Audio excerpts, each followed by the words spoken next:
সারি সারি নৌকা, নেই কোনো জেলে কিংবা মাছ ধরার তোড়জোড়। মধ্যরাত থেকেই ভোলার মেঘনা ও তেঁতুলিয়া নদী জেলে শূন্য। নদীর পাড়ের মাছঘাটগুলোও ফাঁকা। বিরাজ করছে নিরাপত্তা। নিষেধাজ্ঞা সফল করতে নদীতে না গেলেও জেলেদের দাবি অবরোধের সময় উপযোগী হয়নি। এবার যে অভিযানটা দিচ্ছে সেটা আসলে মৎস্য অফিস বা সরকার কিভাবে দিলে আমরা এখনো বুঝতে পারতেছি না।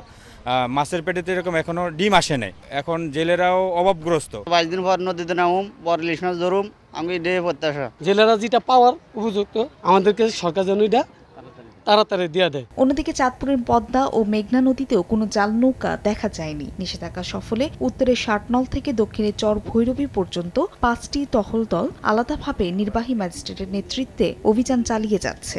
সরকারের পক্ষ থেকে যে খাদ্য সামগ্রী তাদেরকে দেওয়ার কথা ইতোমধ্যেই আমরা তাদেরকে তা পৌঁছে দিয়েছি।